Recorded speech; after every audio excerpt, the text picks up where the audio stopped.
Hey friends, real quick before we dive in, this week's episode is going to sound a little different because, well, I'm losing my voice. I thought it was just allergies, but apparently life had other plans, and now the kids and I are all down for the count. So instead of recording something new with not zero vocal cords, but with crackly vocal cords, I'm sharing a favorite episode that I originally recorded for my private podcast. It's about reimagining the American dream, rethinking the script we were all handed about what life is supposed to look like, and asking what it might look like to build a version that actually feels like you. So if you've ever found yourself checking all the right boxes but still feeling restless or wondering why the dream doesn't feel dreamy at all, this one is for you. And if this resonates with you, there's more where that came from. This episode originally aired inside the Cozy Life Circle, my Substack membership, where I share private podcast episodes, exclusive reflections, and cozy little nudges to help you live with more intention. So if you want more content like this and a private feed delivered straight to your ears each week, come join us over there. Okay, cozy up and let's get into it. Hello, and welcome to episode 3 of the Cozy Life podcast, coming from my car once again. I'm on a roll here. I'm waiting for my daughter to get out of her horseback riding class, and I still have an hour to go, so might as well record a podcast episode. So apologies if you hear my car running and my air conditioning on. I just got back from a hike. Originally I was going to record this podcast like during my hike, but it was a little warm and I was a little sweaty and out of breath. And I don't know, I didn't really want to sit. There was no shady spot to sit anywhere to record this. So I'm in my car looking out at the hillside. All right. So again, I know I wanted to be more off the cuff when I record these podcasts, but the thing is, like, I get severely off track. If you know me, I'll be talking about one thing and the next thing we're talking about something completely different. So I do have stuff that I've written down, and as when you listen to this, you'll know that a couple weeks ago I had a low tech week and I was writing in my journal like every day, sometimes more than once a day, and it was really great. And it's something I plan on doing more often in my life. So anyways, this episode is inspired by the Slow Living podcast. What is her name? Let me look it up real quick. Apologies. I should have looked at her name already. She used to have like a slow cooker blog. Stephanie O'Day, that's her name.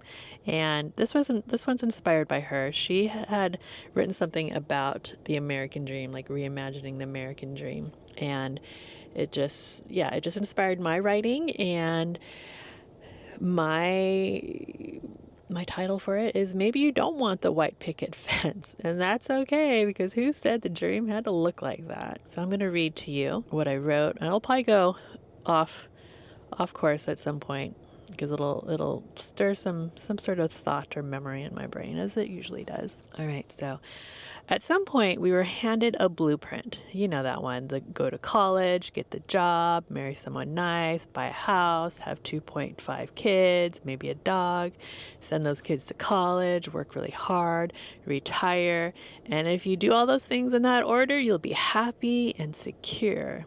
At least that's the promise, right? But somewhere along the way, a lot of us started quietly wondering, is this it? We checked the boxes, or we tried to, and it still didn't feel like enough. Or maybe we never wanted those boxes in the first place. I know I didn't.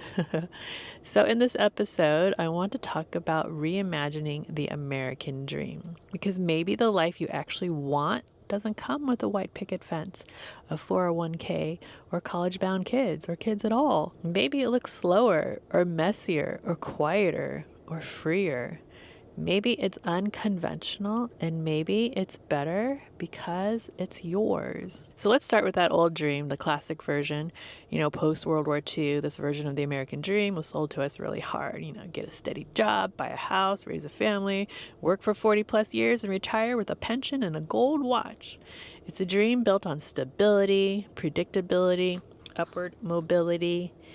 But let's be real. It's a very narrow and very privileged version of success. And it's been reinforced for decades through advertising, media, and culture.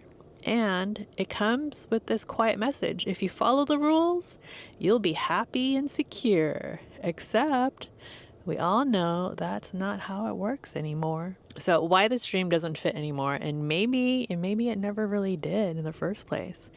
So let's talk about reality for a second. Housing prices are outrageous. Student debt is crushing. Healthcare is expensive. And job stability is kind of a myth right now. And beyond that, this dream doesn't reflect different family structures or values or what people actually want. So many people are waking up in careers or marriages or lifestyles that don't align with who they are. But they feel stuck because they're doing what they're supposed to do. We were told to chase titles and degrees and income, the corner office, the perfect house, but you can have all of that and still feel completely unfulfilled. I can tell you, I know quite a few people that have gone down this route to only toss it away and do something else completely different. So this dream can make us feel like we're failing, even when we're not. If your life doesn't look like the ideal, it's easy to feel like you messed up, like you're behind or not doing enough or disappointing someone.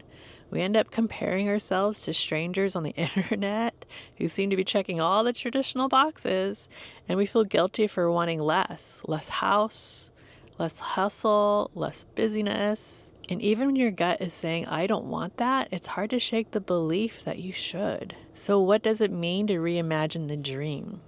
It means asking questions like, what do I actually want my life to feel like? What would my version of success look like if no one else was watching? What values do I want to build my life around? Freedom, peace, connection, creativity? And I think it means letting go of milestones that were never yours to begin with, and instead embracing paths that don't always make sense to other people, like homeschooling or working for yourself as a life coach, or taking a sabbatical, or slow travel where you don't hit all the sites in your 3-day vacation so that you can actually come home rested. Yeah. Or choosing a smaller home, or saying no to the hustle. It's about redefining enough. So I think I've mentioned, I'm Gen X. I'm a little bit older than most of the people that listen to this podcast. And I was a true Gen Xer. I was a slacker. I took forever to graduate from college because I was too busy hanging out with friends and partying and stuff. And it wasn't until I finally got my shit together and graduated from college, and then went to teaching school and got my credentials. I have two credentials, a multiple subject credential and a single subject credential in history, and I almost got one in science as well, because I wanted to make myself as marketable as possible. So, I would never get laid off as a teacher. And I did the things I was supposed to do. I started following the right path, the degree, the career, the structure. And I had all those things, but I also felt really restless and really empty. It was like I was living a life that looked right on paper, but didn't feel like mine, And I started questioning it. And I ended up quitting my job. And I was leaned into the slower days. I was home with my kids, and I ended up homeschooling them. I really thought that by the time my oldest son was 5, I was going to put him in a traditional school and go back to work. But then I ended up having more kids, and I'm like, I'm going to stay home with them too. And then 15 years later, here I am, still at home on homeschooling them. But I'm also working for myself, and I've had many incarnations of entrepreneurship.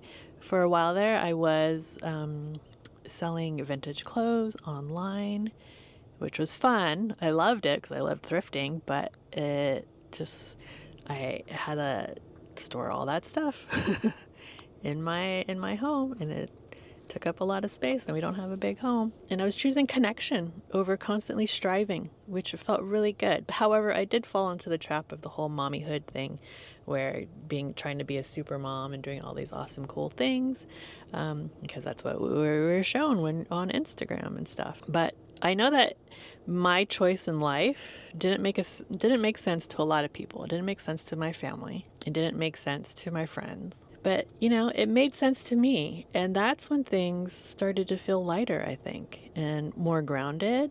And, I live a dreamy life. My life is not perfect. We don't have like this perfect looking home. We don't have like a perfect looking, fancy car, SUV or anything like that. But my life is dreamy. People like envy my life because I live this slower pace that they desire. And it was all a choice. It was all a choice. And there were sacrifices made to have that choice.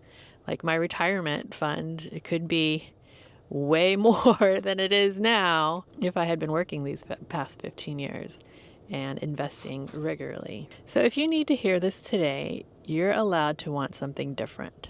You're not failing because your life doesn't look like someone else's. I know I have one of my cousins, he and his brother both I don't know if it's their generation or what, because they're millennials, but like by a certain age, they're going to be married, they're going to have kids, they're going to have this successful job, And then one of them is kind of meeting all those things or rushing to meet all those things while the other hasn't. And he feels like he's a failure, like he's not good enough because he's not at the place he thought he should be at the age that he is. And I just want to say that you're not behind. You're just on your own path.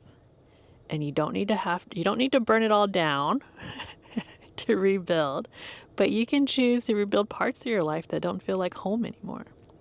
And that real dream, that real American dream, it's a life that feels like you, not one that just looks good in a photo.